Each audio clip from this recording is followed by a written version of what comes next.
On behalf of the Centralia College Speech Club, I'd like to thank you all for being here. Before we begin, I'd like to acknowledge the co-founders of the Centralia College Speech Club. Would Mitchell and Madison Merle please stand?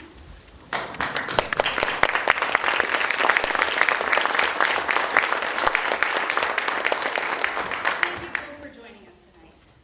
Now I'd like to introduce tonight's judges for our speech competition. We have some Centralia College faculty here with us tonight. Professor Joe Burr from the English Department. Professor Erickson from the English Department. Professor McQuarrie from the Psychology Department. Carmen Bantile from she's a Running Start coordinator and counselor. We also have Tim Browning, former mayor of Centralia and a former debate professor. Skyhart Yantis, 2017's top speaker on campus. Thank you all for giving us your valuable time tonight. I would also like to recognize any Speech Showcase contestant winners from previous years. Would you please stand?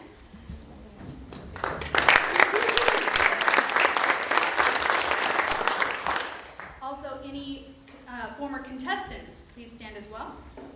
Stand again.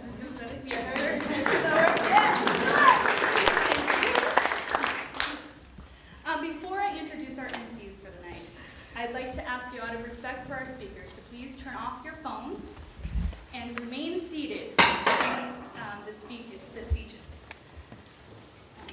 And without further ado, Andy Rose and Joe Wilburn.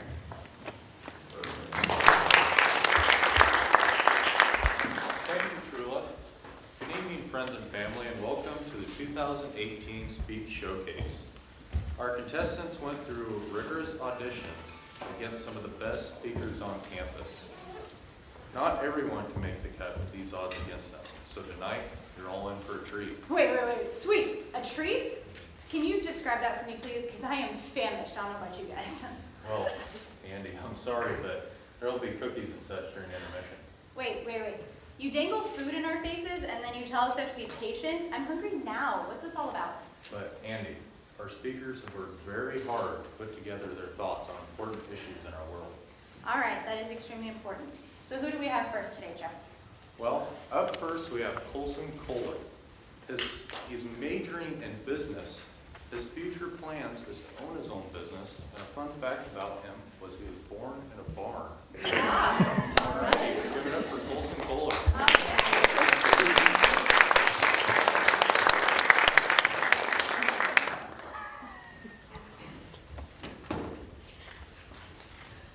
$20 billion. I would like you all to take a second to use your imagination. How would you spend $20 billion? Haven't any thought about building a wall? I know I didn't, which is going to be my topic, the speech topic tonight, the U.S.-Mexico border wall. $20 billion is what experts say this wall will cost. Last year, I had the opportunity to take Centralia College's first debate class in decades. I had a blast. I learned about status quo, propositions, refutations, and rebuttals. And after that, I was ready to grab that podium and destroy my opponents. Because I had good teachers. And our first topic of debate was something I felt really passionate about: immigration. So that's what I'm going to address tonight using three main points. My first point that I will address will be the cost of this wall. Second, I will compare such projects that have been done throughout history. And third, I will give a better solution. So with that, $20 billion. That's the rough estimate of this wall under perfect conditions, meaning nothing will happen if they get a jump in the budget. Fortunately, that's not how life works. Geography is the biggest enemy of this wall. This wall will have to be built through swamplands, shifts of desert sands, lakes, and rivers. You can either dig hundreds, possibly thousands of feet down to bedrock and insert long enough steel poles to stabilize this wall. Or you can build more in U.S. territory. And if that's the case, journalist Kevin Hall from the Washington, D.C. Post wrote, "Because of the natural terrains, this wall will be built on parts of U.S. territory. leaving over 200 residents in a complete golf course trapped on the other side of this wall. What the news doesn't mention, or the media, is the maintenance of this wall each year. It will cost taxpayers up to $150 million a year to pay for this wall due to the possibility of the Mexican cartel sabotaging it, graffiti, and those natural shifting sands ruining the wall. So, when I was doing research on this, I found a little quote that made me laugh. Kevin Hurd, Texas congressman, who governs 800 miles of this U.S.-Mexico border, said this wall is a 3rd century solution to a 21st century problem, which leads me to my historical point. Humpty Dumpty once sat on a wall. Do you know Humpty Dumpty had a great fall? Germany also had a great fall in 1961 when they built the Berlin Wall. 1953, Korea started building the demilitarized zone, which is basically a wall, and the world has all their eyes on it still, because the wrong person crossing this line potentially started another world war. China really erected a great wall. Not only was it unsuccessful in preventing any attacks, but historians say it was the main reason why communists rose to power, because the outside influences of the world were barricaded away. What history also shows is these immigrants came to America 4 ways: through the air, through land, tunnels, and through the sea. Building this wall will only stop one of the 4 smuggling routes these cartels and immigrants are using. Which leads me to my 3rd and final point. Is there a better solution? When there's a problem, the best way to tackle it is to find the cause. The cause, after all this research I found, is Mexican cartels. They are ruining the environment down there, causing chaos, making people want to come here for freedom and safety. So I see an opportunity to hit 2 birds with 1 stone. Why not use a fraction of that $20 billion budget, our armed forces, and our technology? We live in the age of technology. We have drones, we've been to the moon, we have night vision, we have it all. So, going down there and doing this will not only better ties with Mexico, but it will make Mexican people feel safe. And that is what life is about. So let me recap real quick. I talked about the cost of this wall and how it will affect taxpayers' dollars. I talked about how history has shown that such walls have never been successful. 3rd and last, I think that I gave a solution that is more humane and more logical than building this wall. So, before I leave tonight, I would like you all to remember one thing. This border wall is a 3rd century solution to a 21st century problem. And with that, I thank you.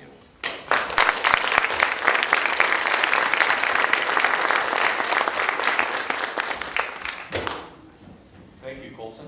Whoa. Good ones there. Yeah, that was an awesome speech. What do you guys think? Pretty good? Yeah. Alrighty, so, is that compelling enough for you, Andy? Well, it was compelling for them. It was compelling for me, Joe. Perfect. Hey, did you know some of our judges have done some pretty amazing things also? Yeah, we do have some pretty awesome judges with us tonight. I'd like to talk about one of our judges, Professor Joe Berg. He is a developmental English and student development faculty here at Centralia College. He taught for several years overseas, instructed public speaking and intercultural communication courses at St. Martin's University. What a great guy. I mean, that's more than I have on my resume. So. Way more on mine. I mean, can you come up here and do this for us? Because that would make our job easier. There we go. We got a volunteer. Can we give it up for the professor here? Thank you so much. So that's incredible. What incredible speaker do we have up next? Our next speaker, he's chomping at the bit. Look at that. Our next speaker is Raj Sisson, who is majoring in diesel tech, plans to work for Peterson Cat Heavy Equipment, and is also an MMA fighter. Whoa. Give it up for Raj. All right.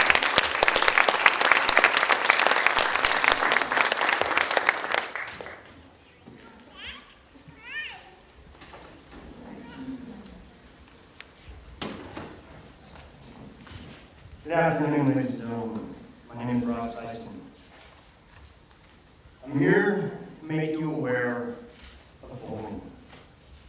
How many of you in here today are parents? I need to show hands. How many of you grandparents have raised a child? Aunts, uncles? Over the last 2 to 5 years, bullying has become worse. And we have seen it as it's just a phase. The kids grow out of it. They're just kids. They're name calling. These are the things that kids and our children today face in school. Not only from staff, but from grandparents, from aunts, uncles, step-parents. Me, myself, I have 4 daughters and 2 boys, and they're all grown. I have a stepdaughter who's 11 years old. She's in 5th grade. She's mixed. But the problem today is the cases that are being reported for bullying are not being investigated. They're being pushed under the rug. My daughter today runs an APEX program. Okay? 3 years she blew scores out of the water. But the comments of being told that she's not smart enough because she can't make the scores, that she doesn't need to be there. How do you think that makes her feel? My point today is we cannot fight bullying alone. The effects that it's taken on our children today. And who are these kids? Who are the ones bullying other kids?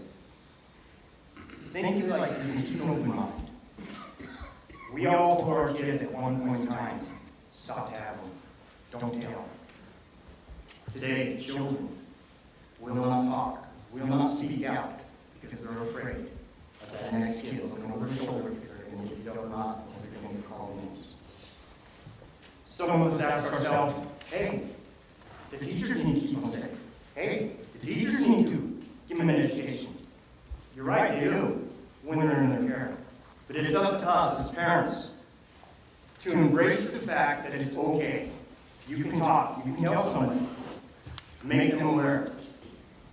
The effects that's having on children today is anxiety, depression. These are things that are happening, bedwetting. This ain't something that the child's born with. This is something that's brought on over due time. Teachers today in the school systems don't recognize this. They don't have that time. So it's up to us as parents to embrace our children, to let them know it's okay. You can say something, but it's up to you to take the stand today and meet with your community. What happened in PTA meetings? Set up something, talk with your neighbors, talk with these other kids and their parents. Let's figure something out. Let's make sure this does not happen.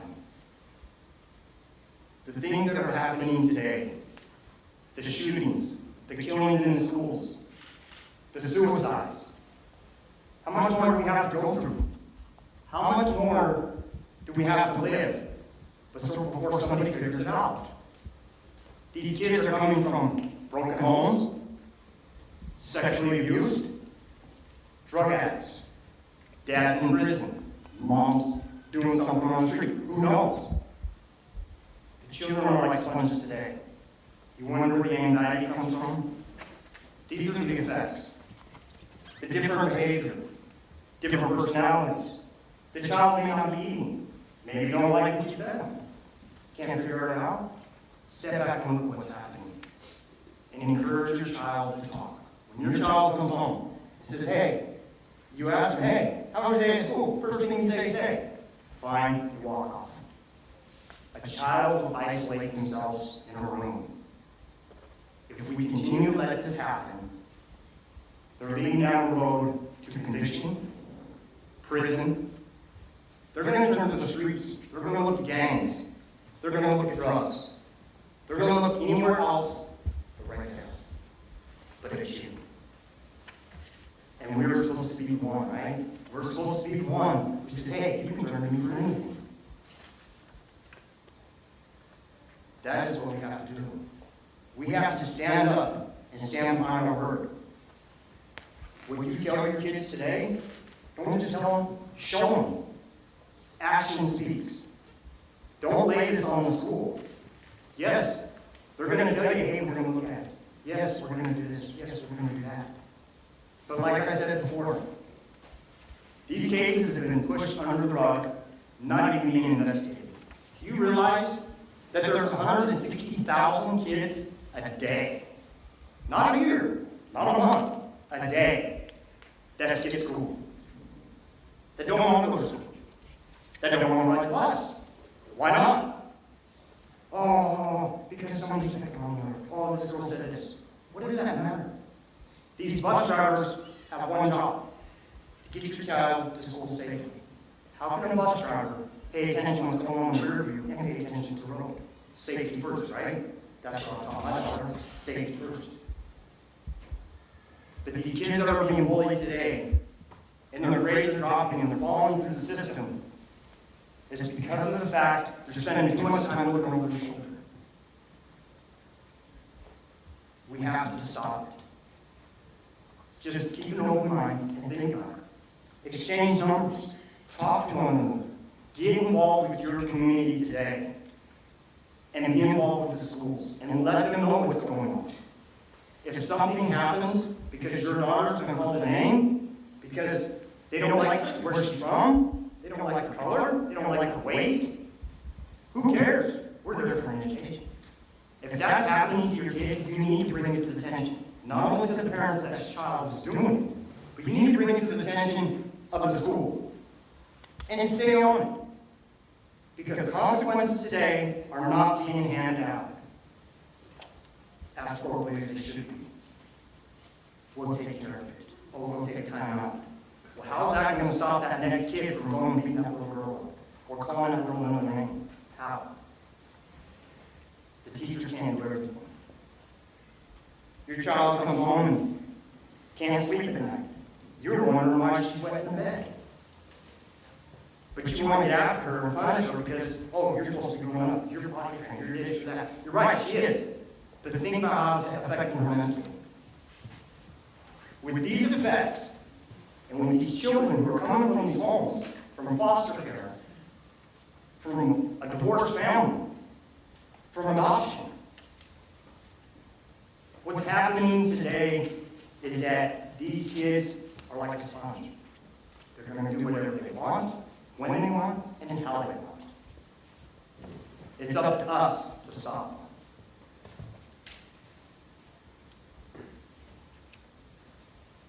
Probably asking yourself and thinking about, boy, you're right. I see this every day. I do. I have an 11-year-old that stands as tall as me. Smarter than wit. Funny thing is, I tell her I can't spell. I'm still in school. But the funny thing is, it's a lie. But you know what? I don't let it stop me from where I'm going. So keep that in mind.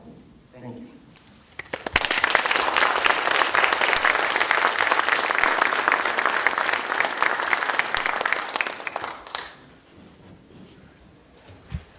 Well, let's take a minute and wrap that up. How you guys feeling about that one? Pretty good speakers, right? Yeah. Well, my anxiety is a little bit up right now. Joe, did you know that eating pistachios will actually calm down your nerves and your stress levels? Well, yeah, I did. I may or may not have eaten the whole entire bag before I came here. Wait, what? You ate a whole bag of pistachios. You didn't bring me any? Like I just said, I was having anxiety. Yeah, like, I ate the whole bag. It's kind of hard to share when you eat the whole entire bag. Okay, I didn't know before I said it. Not gonna lie. All right, okay. Well, hey, can I share some information about one of our other judges? Is that all right with all of you? Can I share some awesome information? Oh, come on, guys. Let's liven this up. Thank you. Okay. So, Kelly Erickson. She's a faculty member of the English department at Centralia College. She has a master's degree in English, and she has taught English composition classes as well as public speaking here at Centralia College. Thank you so much for being here tonight. Truly appreciate it. Can you give her a round of applause, please?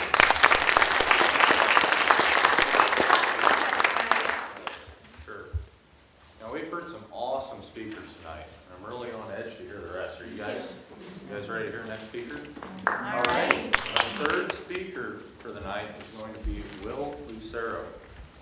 His major is business administration, and although his future plans are to be determined, he is a armorer here at the local gun shop in Centralia. So let's give it up to Will.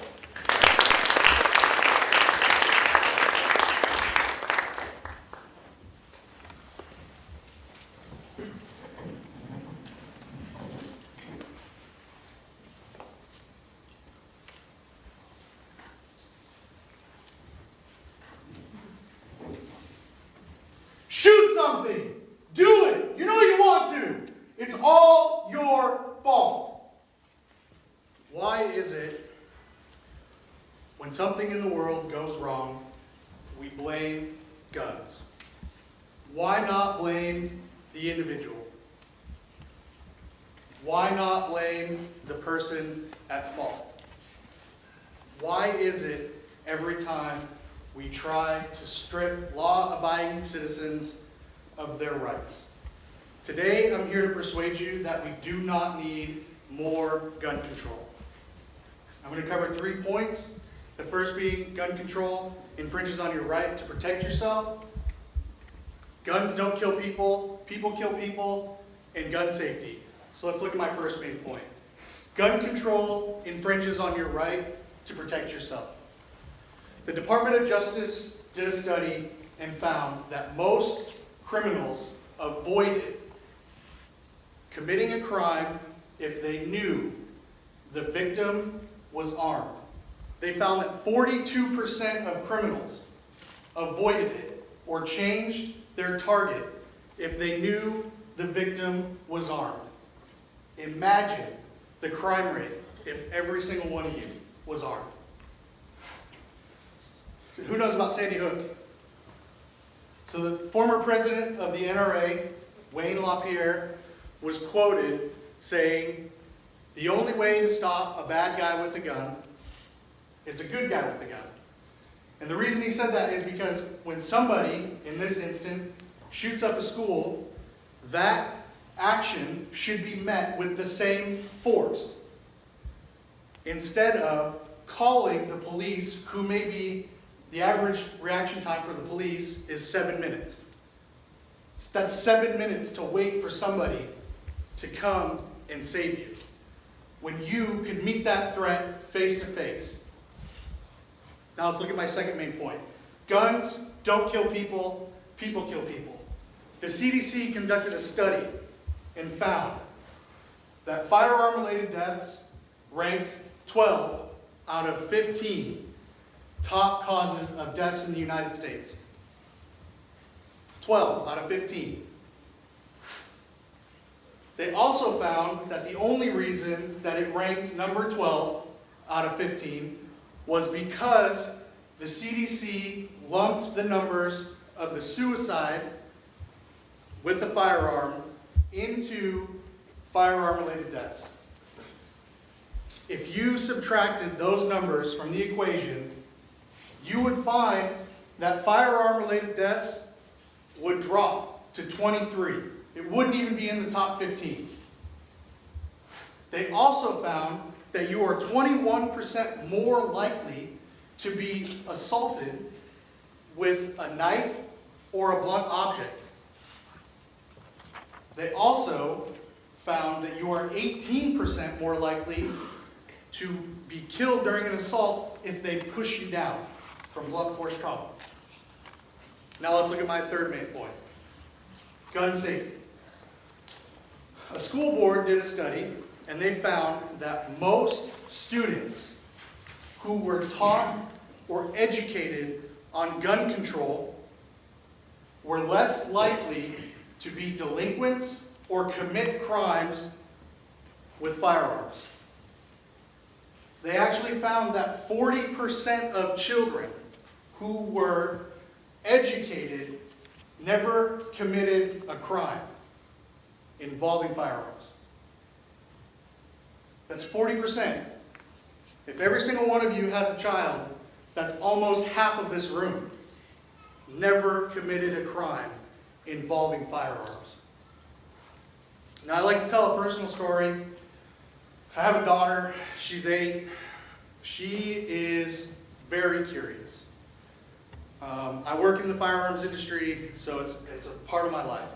So when I bring guns home, I teach them about them. I show them everything. And the best part is that if I left here right now and I went home to hang out with my daughter, I could set a firearm on the kitchen table with her at the table and she would never, ever touch it. Not once.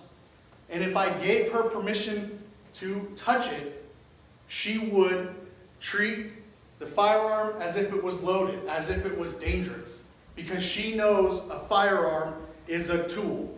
It is not a plaything. So to recap, I covered gun control infringes on your right to protect yourself. Guns don't kill people, people kill people, and gun safety. I'd like to leave you guys with this quote from Adolf Hitler. In order to conquer a nation, you must first disarm it. And with that, I thank you.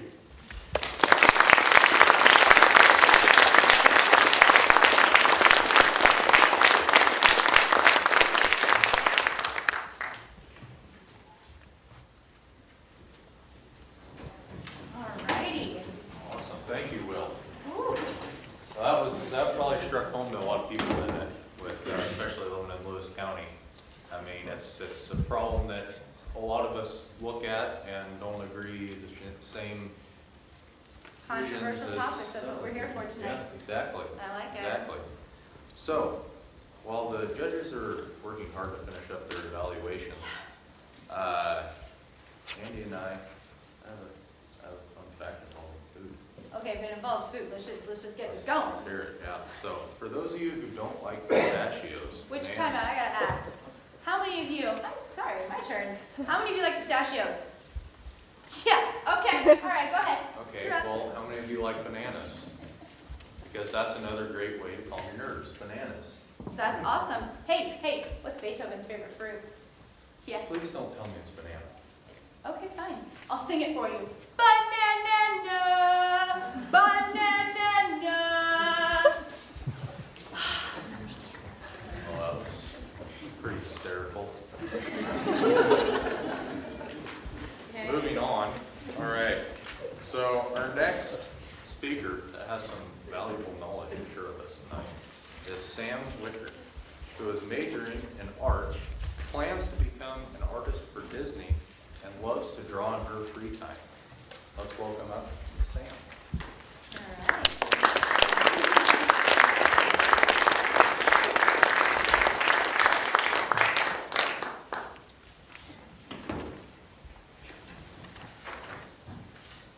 A lot, bad, incredible, appalling, and workable. These are some of the ways that Seattle's own citizens have used to describe the homeless situation in Seattle.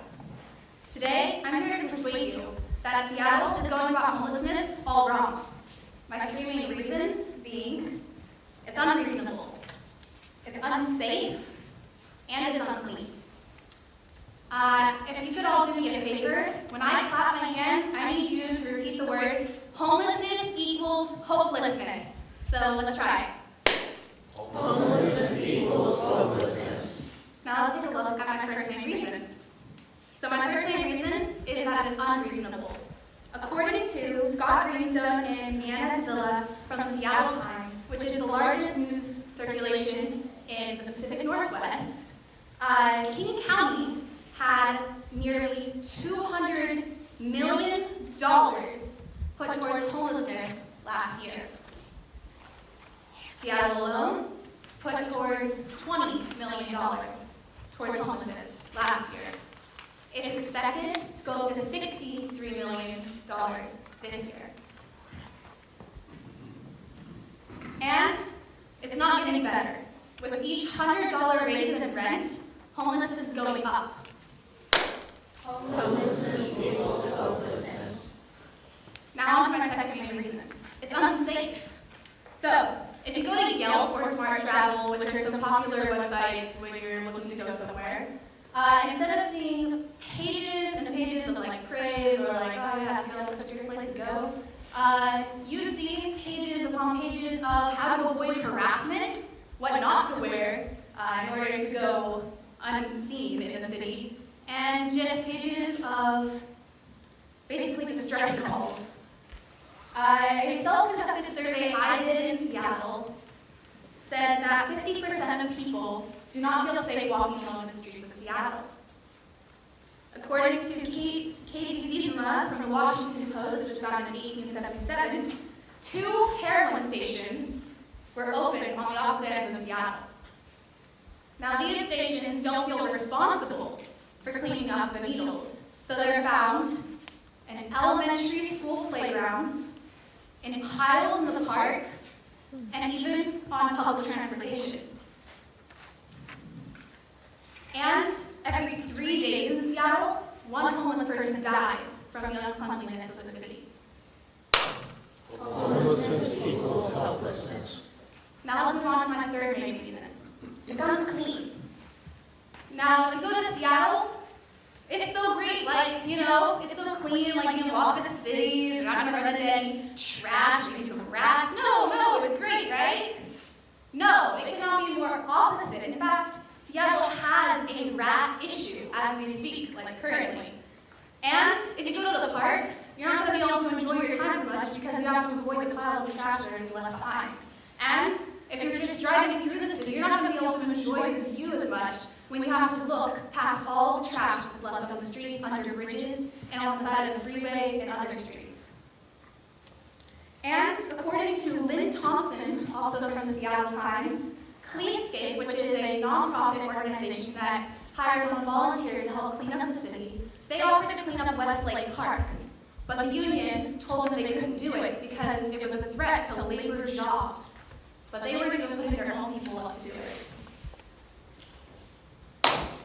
Homelessness equals helplessness. Now let's move on to my solution. So, Fort Worth, Texas has instated a program called Clean State. Clean State is a program where they pay the homeless minimum wage to clean up the trash in cities. This is really great because it doesn't take much mental capacity or physical capacity to clean up the city. And I mean, you're not cleaning up the entire city, you have other people helping you. And it doesn't take much to pick up a piece of trash. And I talked to some homeless people in Seattle, and they expressed interest. And it only costs $48,000 a year, opposed to the $63 million they'll be putting in this year. But not everybody thinks this is a great idea, or they think they found a solution. So according to policy analyst Ted Burden, they have found a solution. It's called affordable housing.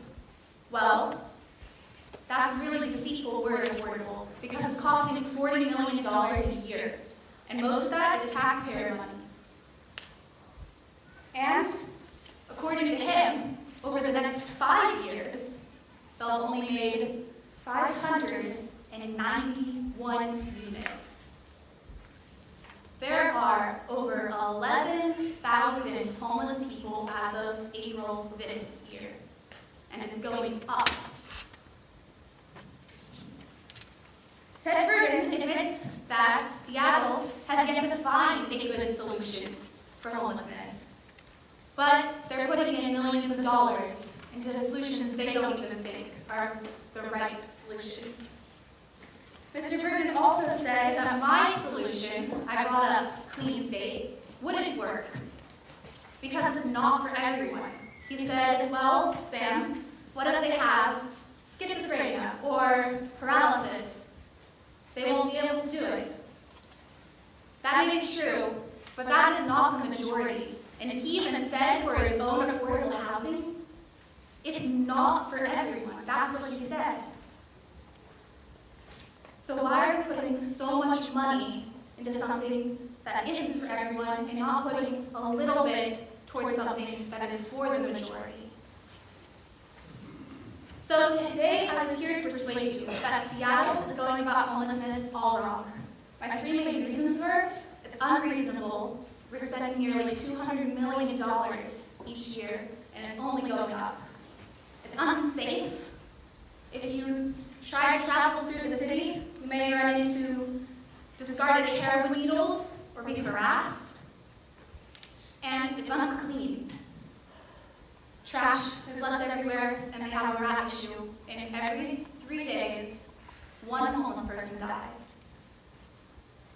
So my call to action for you today, if you open your bulletins, I put the email of the city council member who looks over the affordable housing. Her name is Keshla Samalt. And if you email her about your thoughts on this, or if this is something that you're passionate about, like I am, that would be really great, because if we have enough people banding towards something that will work, we can do something to make a change. My second call to action for you today is pray for Seattle. They have a lot of people that need help, and not a lot of people that are getting the right help. And now I know I've been telling you at the end of my 3 main reasons to say homelessness equals hopelessness. But today, I hope I persuaded you that homelessness does not equal hopelessness, and that there is a solution. And with that, I thank you.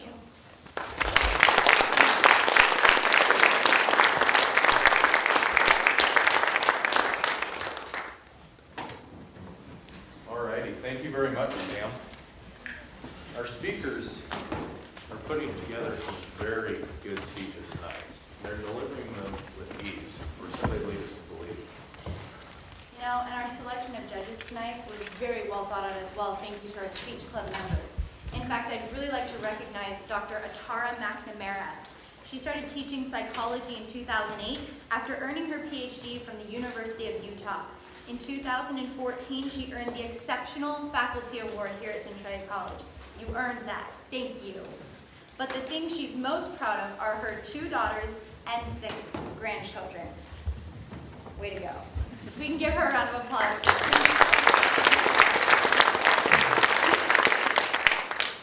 Our judges make their job look easy. They have to judge each speaker on how well they're able to persuade and connect with the audience, as well as how fluid their speech is and how trustworthy their information is. With this in mind, our next speaker is Kyle Newton, who is working towards getting his AA, and his future plans are to get his bachelor's in education. A little fun fact is that he can wiggle his ears. Can any of you do that? Joe, can you do that? You can wiggle your ears. I dare you to do it right now. Like if you can do it. There you go. Wiggle your ears. Come on, Joe, show Not us. with your hands. That doesn't count. That doesn't count. Can you wiggle yours though? Yeah. Can you do this, Skyheart? Do it. I gotta see this. I need proof. There we go. I'm being real close in here. Holy moly. Well, even Atara said she's doing it. Well, thank you, folks. Let's hear it for Kyle. How's he going? Here for Kyle.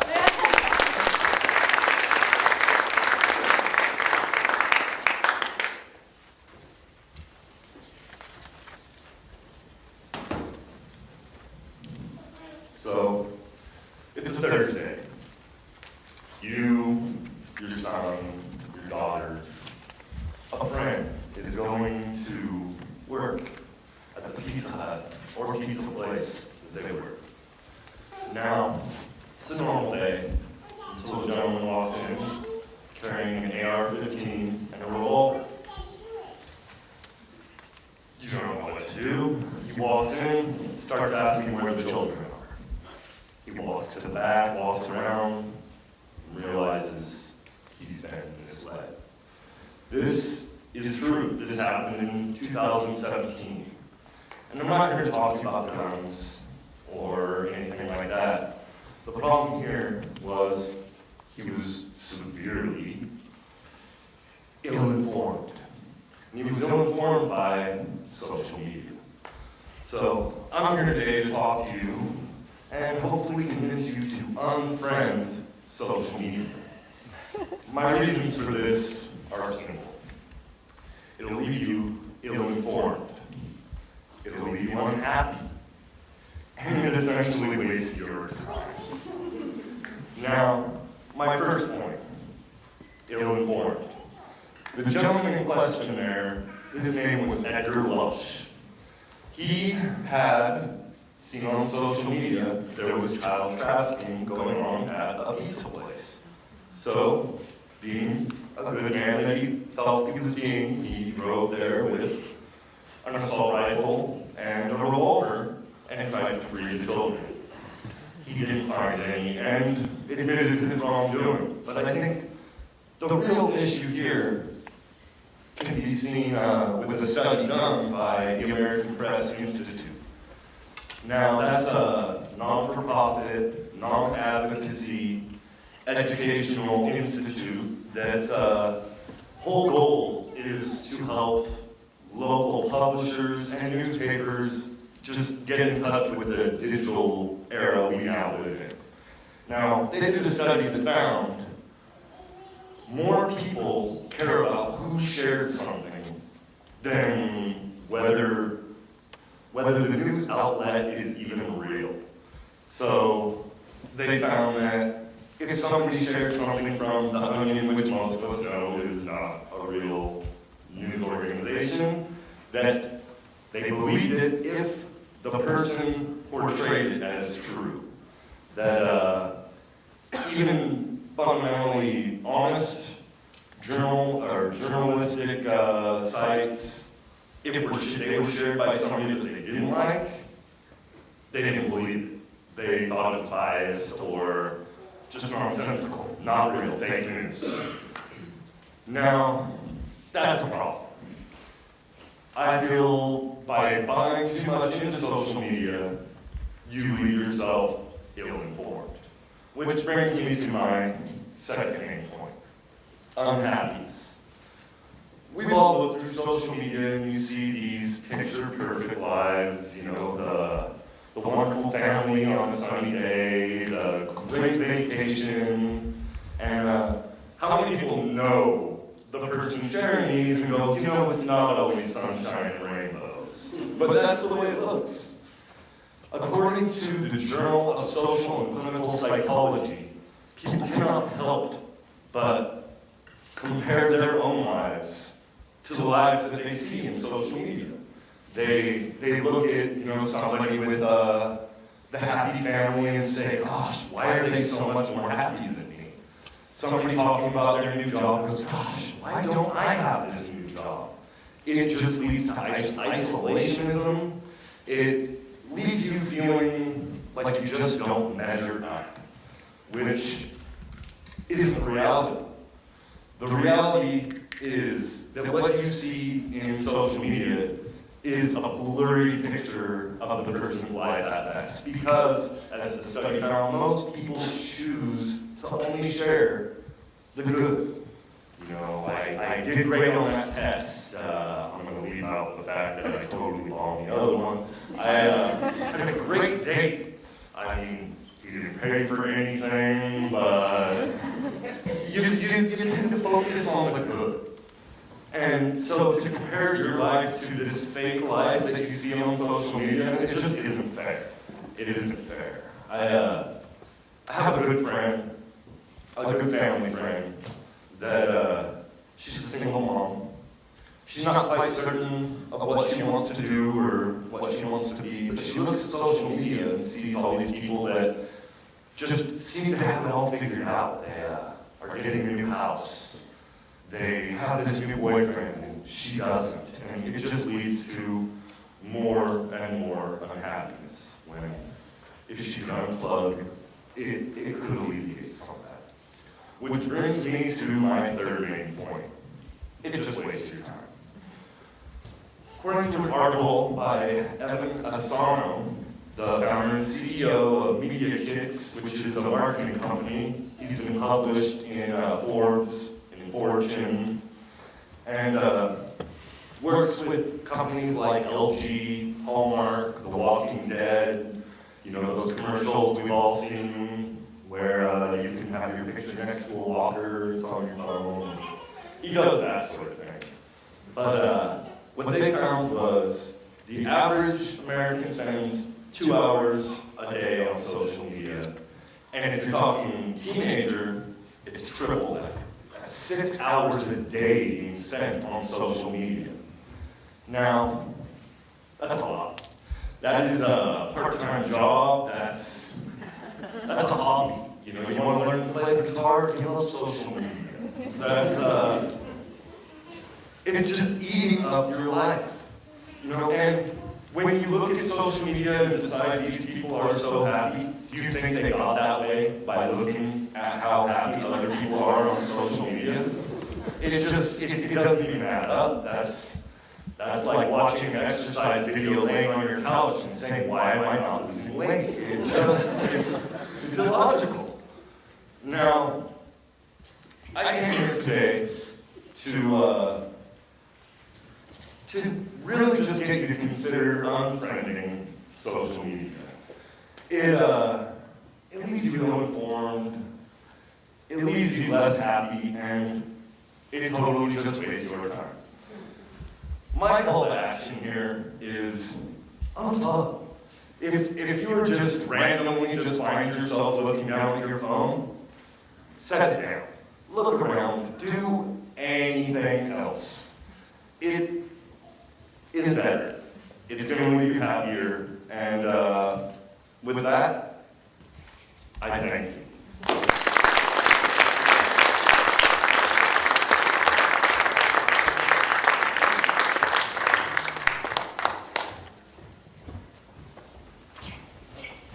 Hey guys, say cheese. We're starting it. All right, good. We're doing this.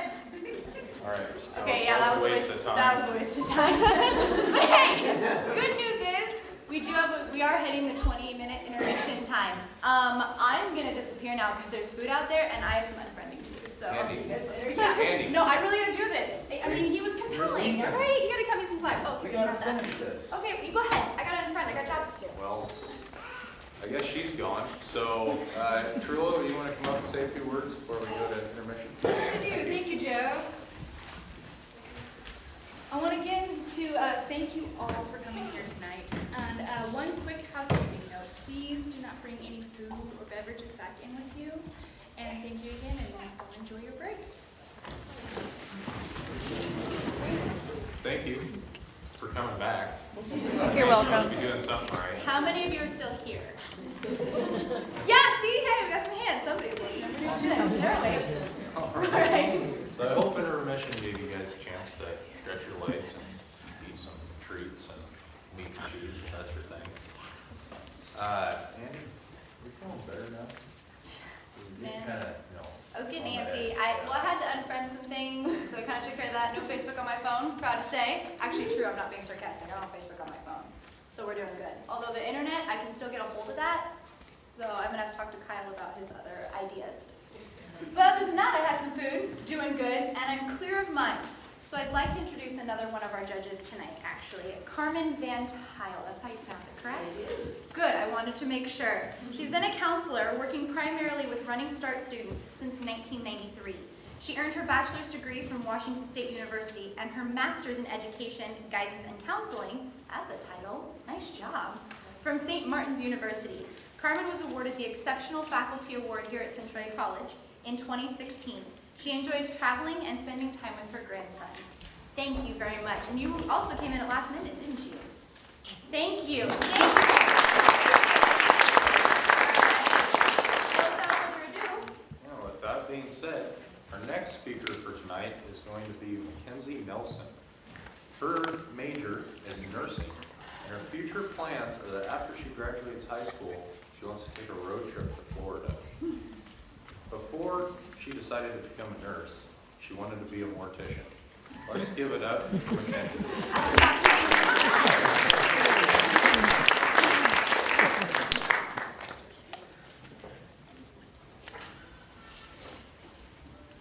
What is a good day? What qualifies as a good day?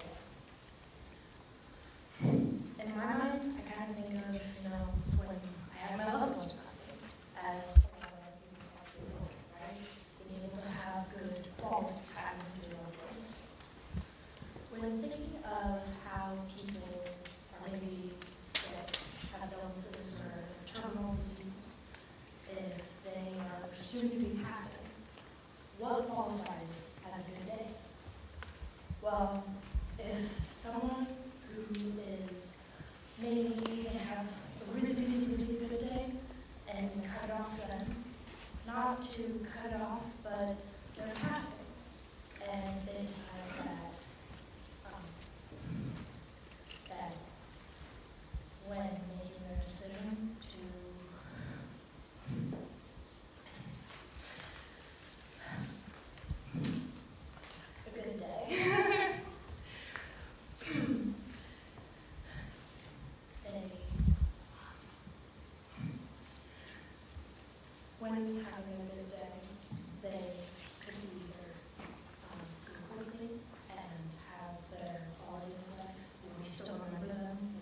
You okay, bud?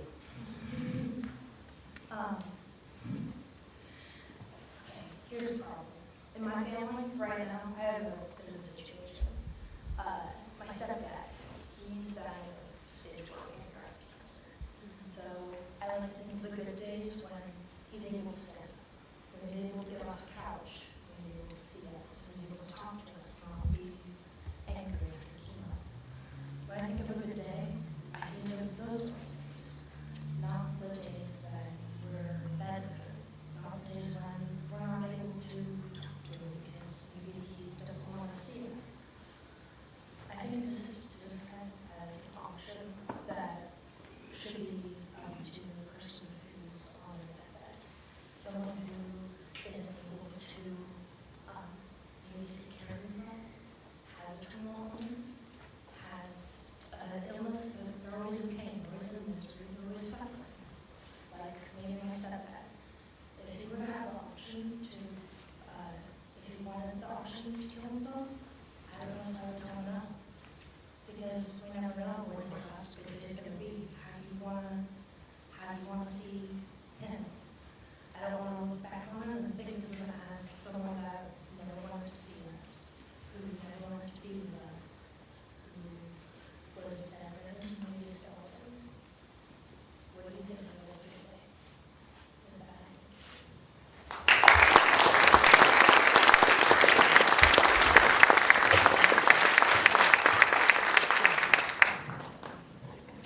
Okay, thank you, Mackenzie. Let's just take a moment on that one. Yeah, that was pretty deep. That was incredible. It's not easy to get up here, even as the MCs, and talk in front of all of you. So for all of you to be patient and allow our speakers the moment to reflect on their choices of topic, thank you to all of you for doing that. I want to mention that. So can we give you guys a round of applause, please?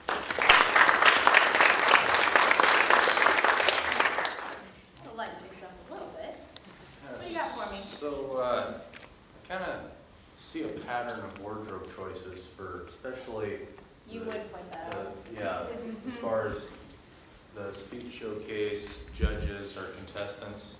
I'm just wondering, why are we even dressed up? This isn't a corporate event. Okay, as true as that is, Joe, there is something to be said about dressing for the job you want. Have you all heard that phrase before? Okay, does that make sense? Clear it up now? But, I mean, are we all trying to get hired by Gucci? I just don't understand. Okay, if the purse matches, then yeah, try to get hired by Gucci. Well, you're trying to be a comedian or what? I was asked and told to be a stand-up comedian, and then, I don't know about all of you, but I kind of thought, standing, no thank you. I don't really want to stand. Yeah, of course you don't like standing, Annie. Why don't you just go ahead and sit down and I'll introduce our next speaker. It's okay, if you want to. I mean, those heels are probably getting pretty tiring. A little bit, appreciate you. Yeah, Just kidding. no problem. You guys Sit down, I this, got right? this one. Okay, thank You're you. good. Woo. Alrighty, so our next speaker is going to be Madison Hubbard. She's majoring in paramedicine, plans to become a paramedic or firefighter.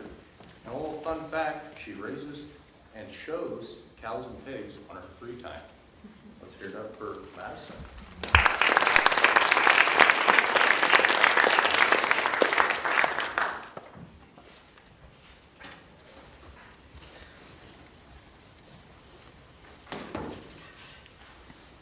Condoms. I bet most of you didn't know that almost all prostitutes wear condoms during any type of sexual activity. Hi, my name's Madison Hewitt, and I'm here today to talk to you about why prostitution should be legalized in the United States. Let's look at my 3 main points. Main point number 1, the U.S. could monitor public health. Main point number 2, it would reduce violence. And my final point, it could be a source of tax revenue. Now, looking at my first main point, the U.S. could monitor public health problems. In Nevada, in some parts of Nevada where prostitution is legal, prostitutes are required to pass monthly and weekly health exams for diseases such as chlamydia and gonorrhea. Prostitutes are also required to wear condoms during any type of sexual activity, and indeed they do. My boyfriend works in the woods setting chokers last summer for a logging company, and he told me that his coworkers were talking and telling him a story, and he said that his coworker said that he had hired a prostitute once and she was going to give him oral sex, but before she did so, she put a condom on. So it just goes to show that most prostitutes wear condoms during any type of sexual activity. Now, my second main point, it would reduce violence.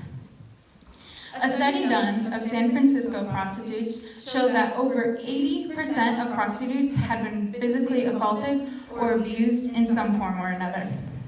Can I have rows 1 through 5 please stand up?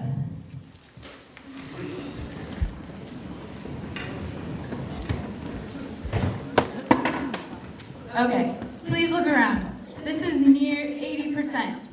That is a huge number, huge percentage. Okay, thank you. You guys can sit down now. But yet none of these crimes went reported because prostitution is illegal. Now, please, tell me why having sex with someone is more of a crime than physically abusing, or even worse, raping someone. Now, that leads me to my third and final main point. It could be a source of tax revenue. Alan Haltermeuger, who has a Master's of Science degree in social problems, once said that in 2007, in Atlanta, Georgia, the sex industry was worth a staggering $226 million. And in some parts of Nevada where prostitution is legal, brothels make approximately $50 million a year. And in those counties where those brothels are located, they make a very large amount of tax revenue from those brothels. But yet the state of Nevada, who does not approve of the sex industry, does not get any of this revenue, all the while their economy is suffering. Now, some people might say that if you were to legalize prostitution, the spread of diseases and STDs would increase. But yet, this is not true, because if you were to require monthly and weekly health exams and the use of condoms, you could actually decrease the spread of diseases and STDs. Now let's recap. Why the United States needs to legalize prostitution. We looked at my first main point, which was the U.S. could monitor public health problems. We talked about monthly and weekly health exams and the use of condoms. My second main point was it would reduce violence. Too many prostitutes on the streets are being abused, and if prostitution was legal, then they would not fear to report these rapists and abusers to cops, and they could be put away. And my final main point was it could be a source of tax revenue.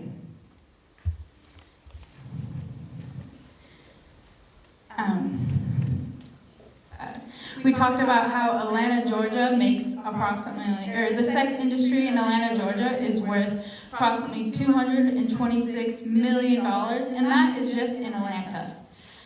Could you imagine how much it would be nationwide and the tax revenue that both county and state governments would make from prostitution? It would benefit the economy substantially. Prostitution needs to be legalized in the United States for more than just these three main reasons. But this is all I have time for, and those are the main reasons. And with that, I thank you.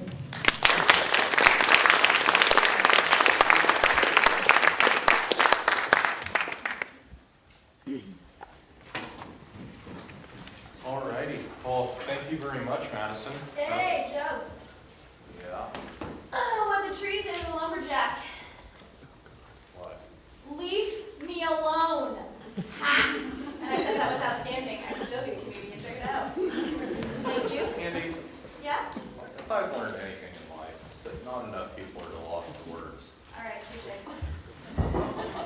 So, that being said, maybe you should just come up here, use your words, and tell us about another one of these fantastic judges. But I can look at the comedian job another time? Yeah, do that on your own time, not our time. Oh, okay. All right, so you're not going to unfriend me then? Okay, good. We're golden. We'll stay friends Okay. on Facebook, not real life. It's different. Well, maybe we can become friends with Tim Browning here. How's that sound? Yeah, that sounds I mean, good. he's Let's got- learn all about him. I like this plan. So Tim Browning is a Centralia College alum and former member of the 1960 Centralia debate team. He was mayor of Centralia from 2008 to 2012 and has judged and taught college debate across the U.S. and in China. How many of you have been to China? Okay, show-offs. Okay, that doesn't count. So, okay, I have to ask though, can I ask you, how was that? Fabulous. That's all you're gonna give me? I haven't been there. Is there gonna give me? You're missing great food, great people, great culture. How many else can vouch for that? Yeah? Food's terrible. Okay, maybe we'll have competition later about that. You can cook for me? Well, you're a vegetarian, this doesn't work. Joe, will you cook Chinese food for me? Not vegetarian Chinese food. Well, then we'll work well together. Perfect. Awesome. Okay. So who do we have? So our next speaker is going to be Simon Stehr. All right, he's a good speaker. You're gonna Is he like gonna this stare at one. you guys? Yeah, All right. anyways, he's working on getting his AA currently here from Centralia College. In the future, he plans to transfer to a 4-year college and travel to Latin America, Not China. not China, Okay. Latin America. Okay. All right. And a fun fact was he was homeschooled for most of his life. So let's hear it for Simon.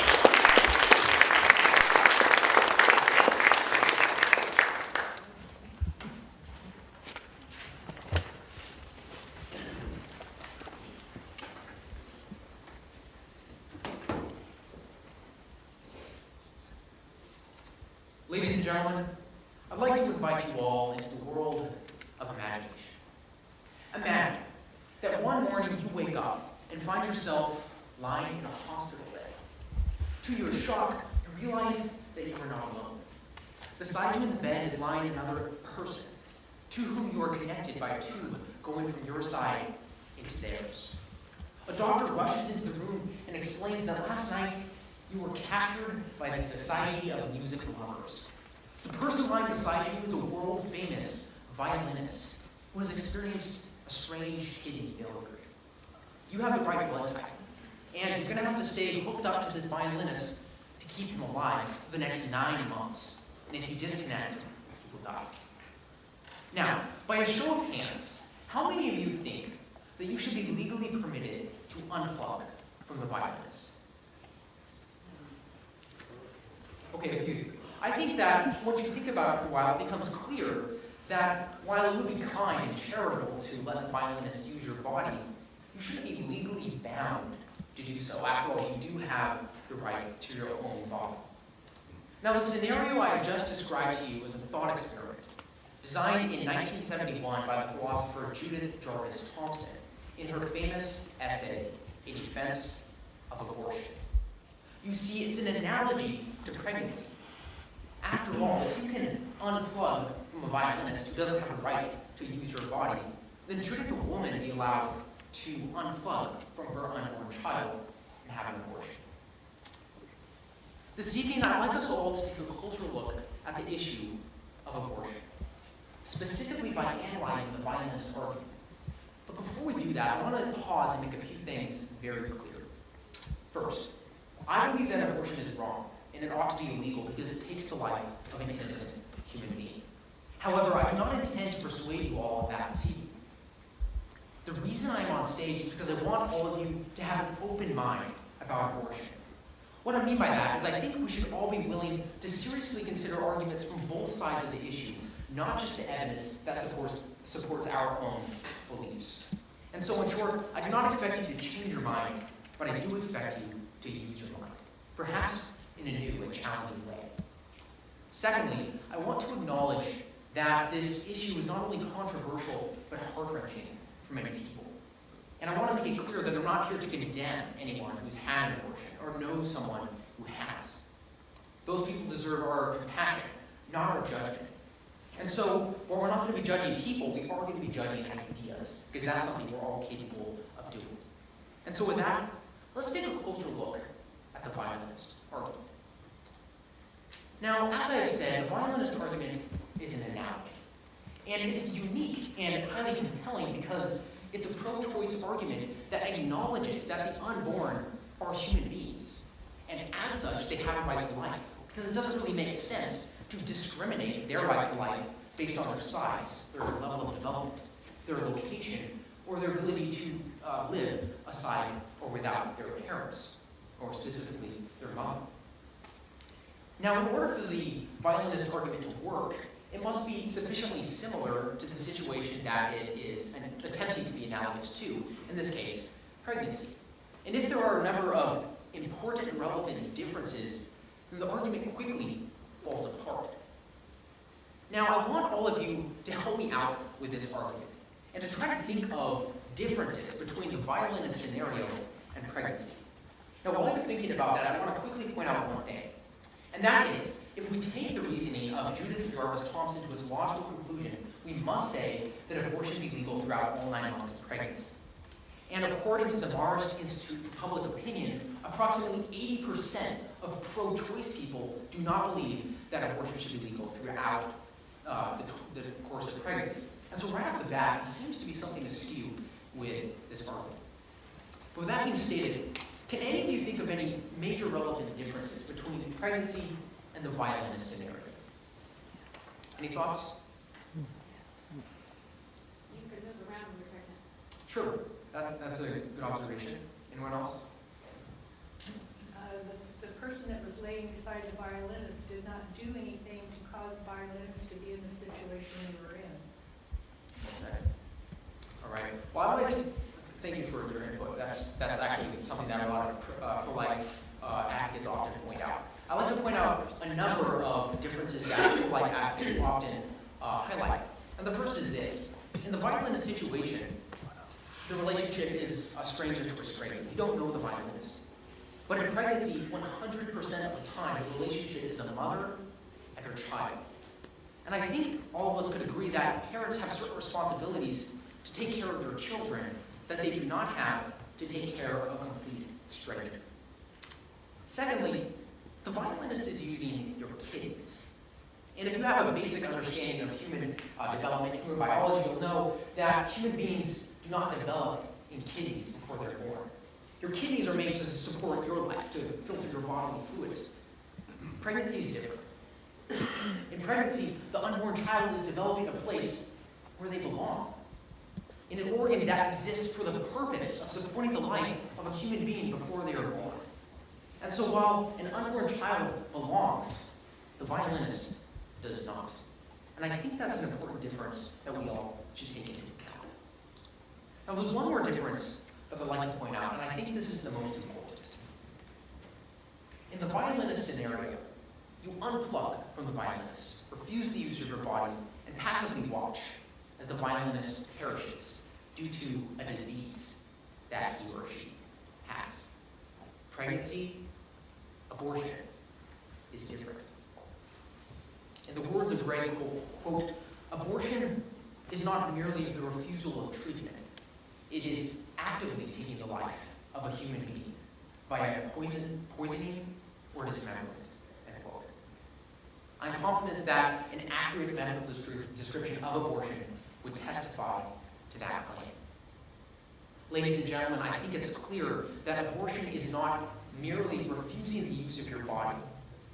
It's not a license to refuse the use of your body, it's a license to kill. And that is a very relevant difference that I think we need to take into account when we're analyzing this bodily rights argument. Now, I truly hope that all of you are perhaps a little bit more willing to look at both sides of this issue, as we have done in this speech. and more willing to continue to think about this issue because it is a very important issue in our world today. Now, for the last several months, I've been the president of the Students for Life Club here on campus. And I've talked to a lot of people about this issue. And if there's one thing I've learned is that people don't really like abortion. It often seems that it's viewed as an unpleasant decision, a difficult choice. Well, I'd like to leave you with this. As a society, as citizens of Washington State, we have a choice. We can keep it legal for bigger humans to kill smaller humans because they're inconvenient. Or we can be a society that values not only women and has compassion and resources ready for those who are in unplanned pregnancies, but also has the integrity to protect the right to life of those humans among us that are most defenseless. And with that, I thank you.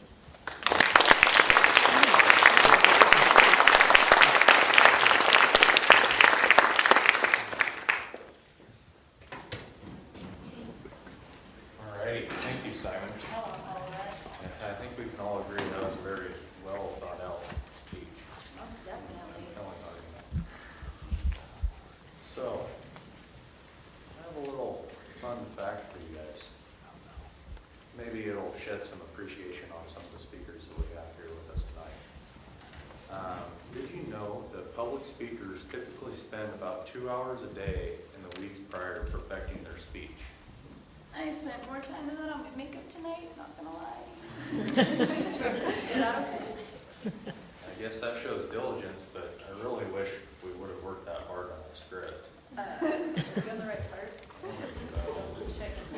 I'm Does seeing anybody Allie's have the name. rest of the script? Does anybody have this?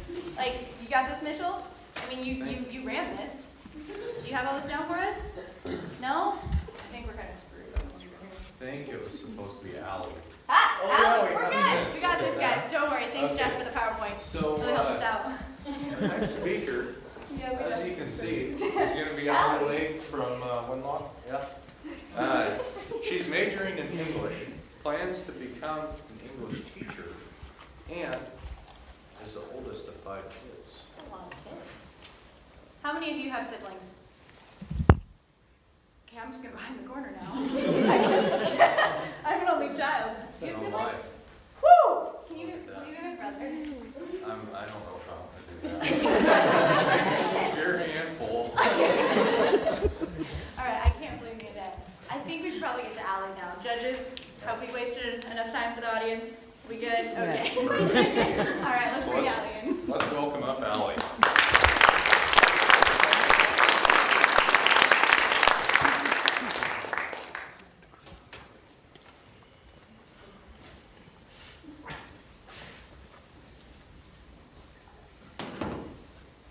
April 30th, 2012 is a date that stands out to me really strongly when I think back on my middle school years, but not for a positive reason.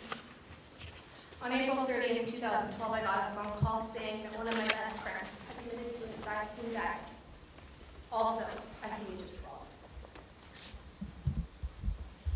12. As far as we know, Cameron didn't have any mental issues or emotional trauma or depression that would cause him to come to a place in his life where he felt that suicide was the answer. But what we do know about Cameron is that almost every day of his life, there was verbal abuse and bullying through words that drove him to that place at 12 years old. Something I've learned a lot in my time here at Centralia College doing communications and tutoring and going to Jeff's classes is that the things we say make an impact on people. It's huge. Whether it's positive impact or negative impact, whether you're speaking in front of a crowd or one-on-one with your professor, you're making an impact. So here today, I'm here to challenge you to make a positive impact on people. One, it can make you a hero to somebody. A second reason is it can just make everyone around you a little more pleasant. Wouldn't that be nice? And for a third reason, you'll be happier, richer, smarter, a bunch of good things. I mean, I would like to be smarter. I know I have some college students out there who agree with me. Thank you. For being a hero, I think back to Cameron and my time with him, which was very short. And I wish so badly that morning I could have called him and been like, Cameron, I love you, I'm here for you, I want to support you. You can be that person to somebody. You can call someone up and tell them that you're their friend and you're there for them. You don't know who's sitting next to you right now. You don't know what they've been through. Be the hero to somebody. Be the hero that they need. As far as making everyone around you a little more pleasant, I was reading a study done at the Japanese University of Psychology, and the lead professor there, Dr. Stodato, thank you, he talked about how he did a study on a group of 40 people, hooked them up to some different wires and things to watch the activity levels in their brain, and found that when they received a compliment, it was the same reaction that happens in our heads when we get a cash reward for payday. Who here likes payday? I know I'm probably a better person the second Friday of every month when I get paid. Like, I'm probably a little more enjoyable to be around. I think you all can agree. Those of you who know me. So if paying a compliment, if I come here to Dr. McQuarrie and I tell her, I love your outfit today, it just looks great on you. What's going on in her brain is like, woo, it's like payday. It's like she's excited now. She knows she looks good, she's feeling good. So if we can just share a compliment and be kind to everyone around us and get a smile and have a little more pleasant attitude going on, wouldn't that be nice? For my third and final point, you're happier, richer, and smarter. I read another study done by a high school teacher in Alabama who, at the beginning of the quarter, had his students just fill out this questionnaire that he had for them. They wrote about their relationships, their jobs, their time at school, and then he challenged them for that quarter to just be nice to people. Random acts of kindness, just kind words, and just be kind, he said. At the very end of that quarter, he had them fill out a second questionnaire, similar to the first one, and he noticed an improvement in their grades. He noticed an improvement in their jobs. A couple of those high schoolers got promoted, which I work at Subway, and a promotion would be great right now, honestly. And so for a high schooler, that's pretty cool.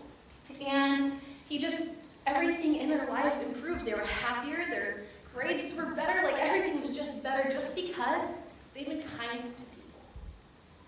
So then what's the issue? If we're happier, we're healthier, we're smarter, what's our problem?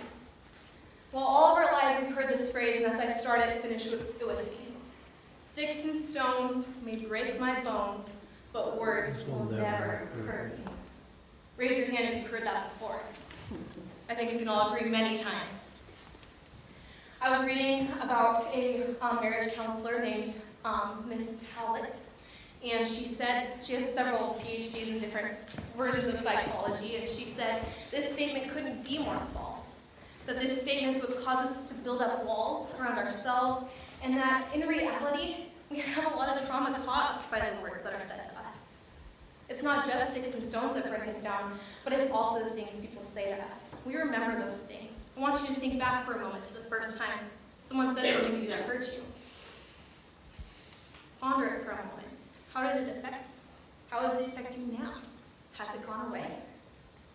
Just some things to think about. So today I challenge you. I want everybody to pull out their cell phone and hold it above their head for me. Because I have something for you to do.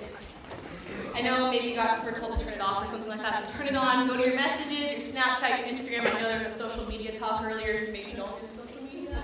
Go to your messages. And I want you to write just a few sentences to someone. Whether it's someone you're sitting next to, whether it's someone you haven't talked to for years, your coworker, your mom, your boyfriend, your girlfriend, I don't care. Write a few sentences to them. Tell them that you love them, that you care about them, that you're here for them. Don't press send yet.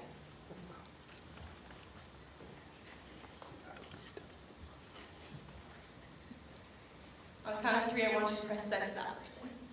1, 2, 3. And this is my challenge to you to every day be there for someone. Be kind to someone. Random acts of kindness. Just a few words. Tell them that you love them, and that you're here for them. Strangers, people you've known forever. I don't care who it is. Be there for them and look for the changes. And with that, I thank you.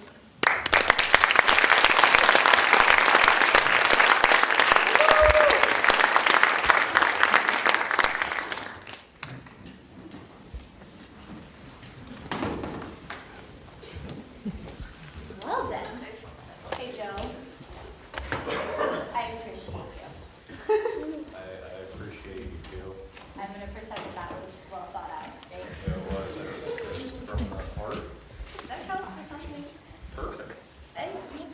Hey, I'm gonna It's ask, the thought that counts, right? it really is. That's right. You know, I guess in this case. Sometimes.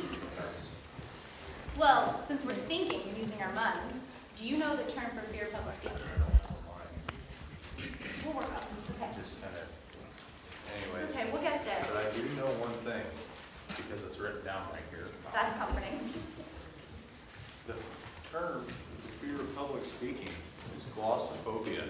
That's a mouthful. Can you guys repeat after us? Glossophobia. Glossophobia. They sound really excited about that. We'll work on you guys. Yay. All right. Did you know that 75% of people suffer from this phobia?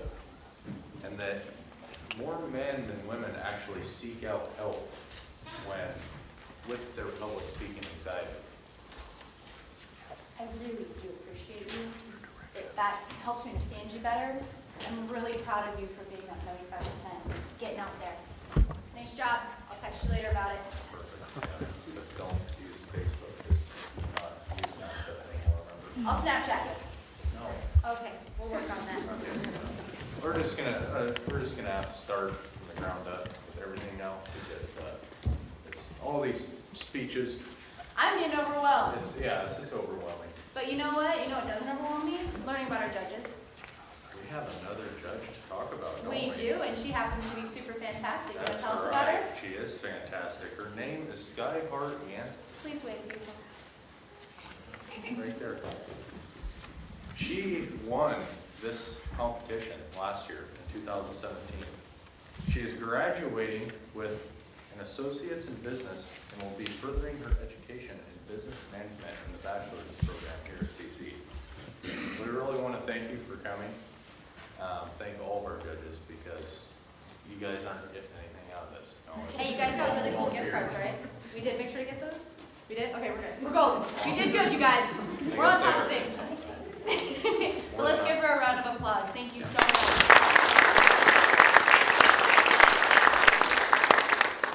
Guys, you get to see who's going to win this year. Yeah.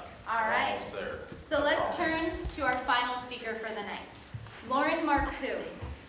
Didn't just say Marcoux, I promise. That is how it sounded out. I asked her. She's majoring in business administration. She wants to build and grow her own business. And I got a fun fact for you guys. She is an actor and lead makeup artist for a local haunted house. So without further ado, let's introduce Lauren Marcoux.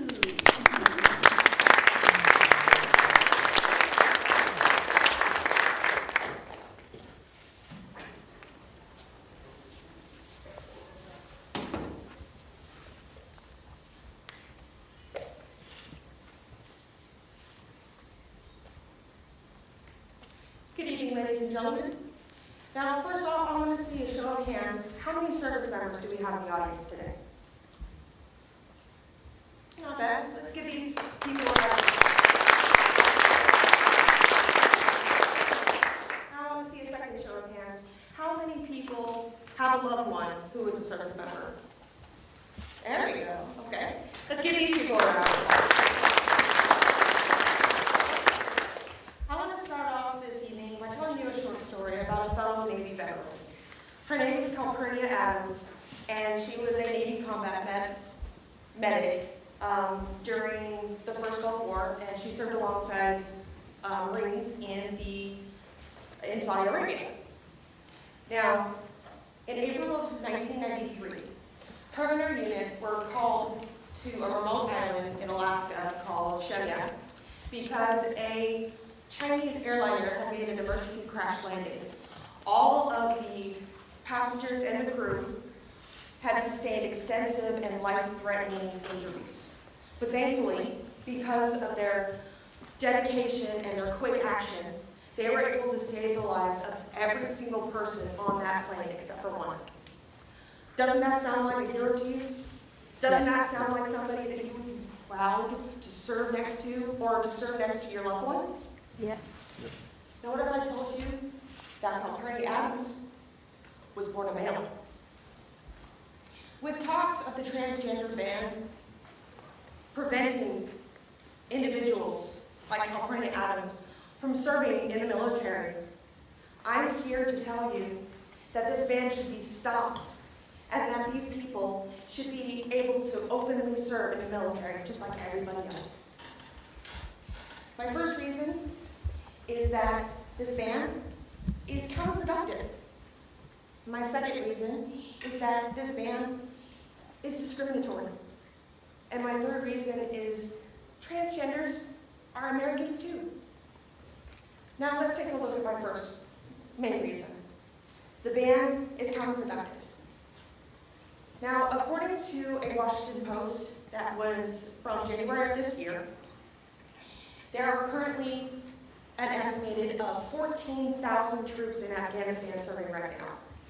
And there are also talks that they're going to be sending another 1,000. Now, according to a RAND study, which is a nonprofit organization that does research for the Department of Defense, in 2016, they had estimated that approximately 1,300 to 6,000 troops are transgenders. If we were to discharge that many people, that would hurt our forces considerably. Do you think that we can afford that great of a loss to our manpower, especially when we need it overseas? Now let's take a look at my second reason. This ban is discriminatory. In 2015, Defense Secretary Ash Carter had included in the military equal opportunity program that all service members who are trying to enlist cannot be discriminated against gender identity. This ban is a direct violation of that decree. And also the military is the largest federal employer and should be regulated just like any other federal employee. Now let's take a look at my third main reason. Transgenders are Americans too. I'm going to tell you another story.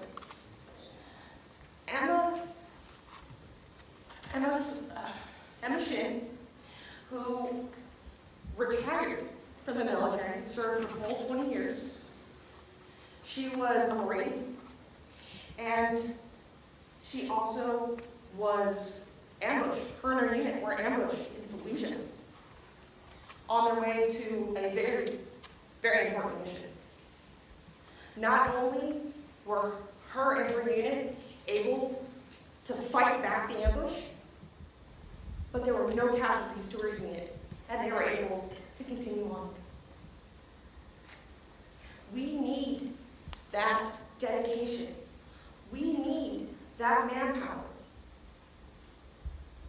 Now, a common opposing viewpoint is that it'll be expensive for the medical costs, and that our taxpayer dollars should not be going to that.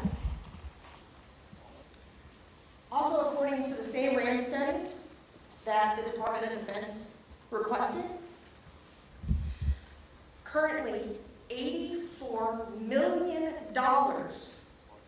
is being spent by the military specifically for treatment of erectile dysfunction. Half of that is going to issuing Viagra alone. That is 10 times the estimated amount, the maximum amount of $8.4 million that would cost annually for transgender-related treatments. Now let's recap.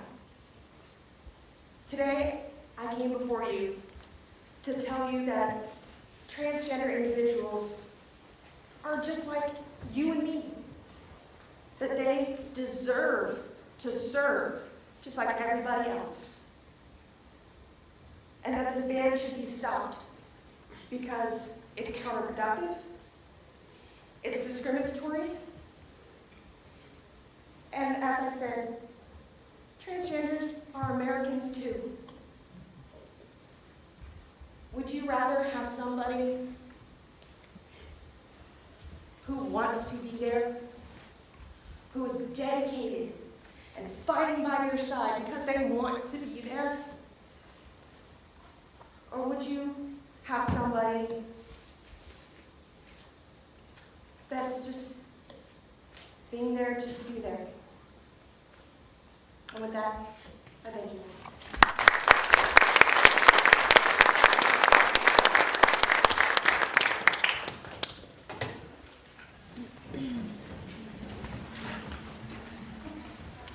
Thank you, Lauren. These speeches have been very exciting tonight. I'm certainly glad I'm not a judge. It'd be very difficult for me personally to be able to rank these speakers. Judges are doing really good, working really hard, appreciate it. I also wouldn't want to be the audience, I'm not gonna lie. That's true. All of you tonight have a hard decision to make as well. Inside your program, there is a sheet. On that sheet are the names and topics of all the speakers tonight. Please put a check mark next to the speaker who left an impression on you with their speech. Please go ahead and do it now. The one. Your decision on the one person that you choose. I mean, come on, think about the judges here. Your decision will choose the Audience Choice Award for the evening. No pressure. Please feel free, take your time. We'll give you a few minutes to put that check mark.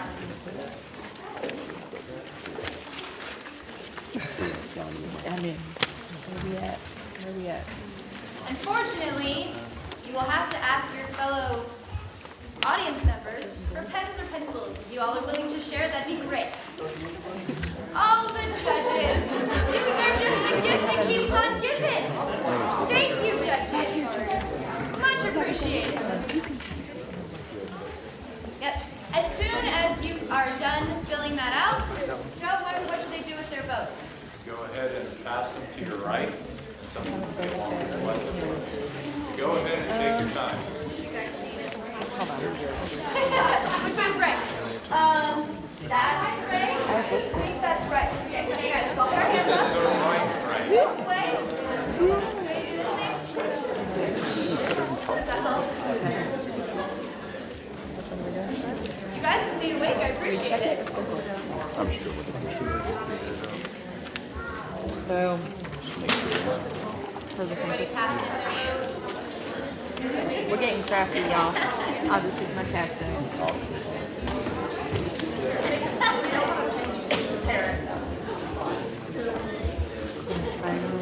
Okay, so while the votes are being tallied, we talked about a few fun facts in our dialogue, right? Okay, so we got some candy here. And my digital, FYI, so you guys better be ready. What? So, pop quiz time. No pressure, but there's candy, guys. So there's a little bit of pressure. A little bit. A little bit of pressure. So Joe, what's the first question you have for audience? So the first question, rack your head's brain. Hopefully you're smarter than I am. What two snacks can help calm nerves and reduce stress levels? Holy mackerel! Okay, whoa, holy moly! Right there. Oh my goodness! I would throw this at you, but I think I get in trouble for that. Okay, cool. There you go. Nice! You got a catcher. Yes, I got this. Okay, how many hours per day? Holy mackerel! I know, I saw that up. Can I finish the question? Okay, two. So what is that 2 hours? Huh? What is that 2 hours? Spend a day practicing their speech. Oh my Lanta. So you guys actually pay attention to us up here? Okay, maybe we should have worked on a better script. Just saying. What do we got next? So, this one's a little harder. What is the name of the fear of public speaking? Ooh, yeah, what you got? Can we just give her a round of applause? She pronounced it. Yes. You got this? All right. Okay, so what percentage of people have speech anxiety? Ooh. I saw her. 75. Guys, okay. Yeah, I got this one. Which gender seeks help more often for their public speaking anxieties? Yes.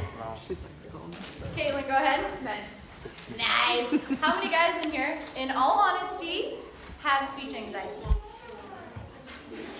The fact that there's, thank you. Now, how many women have speech anxiety? All hands should be up because I'm And the rest of them are too stubborn to admit it. Okay, that would make sense.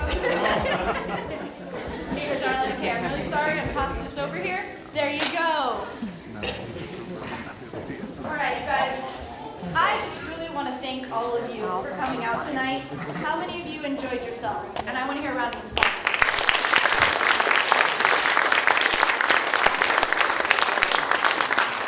This side of the room had fun. This side doesn't care. I call this That's side what I then. just I'm going to be over here with you guys. Let's split it down the middle right here at, hey, Jeff, we got you right there. We're going to split it. So, yep, you're over here. two people? Caitlin, you got to, I'm sorry, Caitlin has to be over here because she's next to her brother, so Can I doesn't clap count. somebody else's hand? Okay, so we're going to do the whole, let's see, that side have fun? That side have fun? You got to be loud.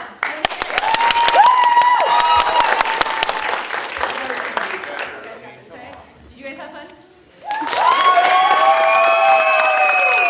One more try. Come on, let's go. Be loud. Come on, guys. Let's do this.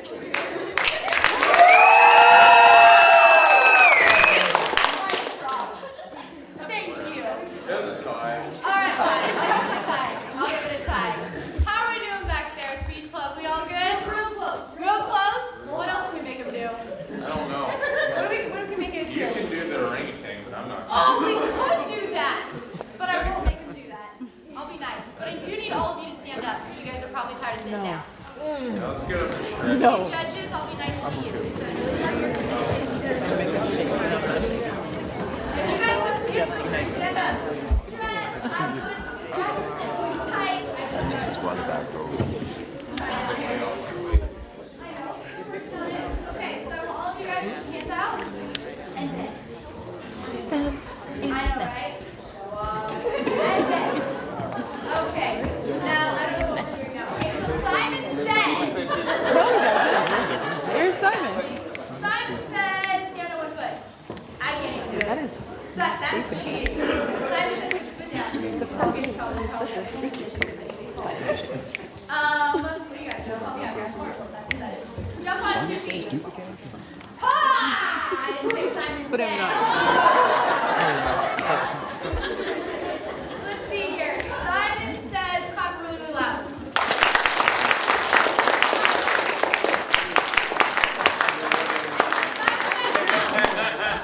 And Simon says, take a seat. You guys are all my name's Andy, actually, but I guess I'll be Simon for tonight. So. Yeah. All right, Shula, come on up. Tell us what we got going on.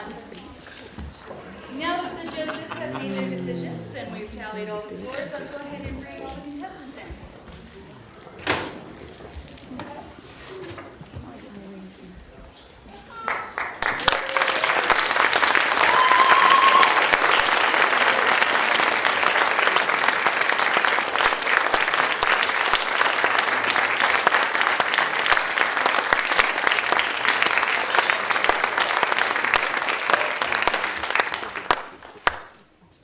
I was going to say, let's give them a big round of applause, but you guys already did that, so moving on. We have some awards to give out. May I have the envelope, please? Drum roll, guys.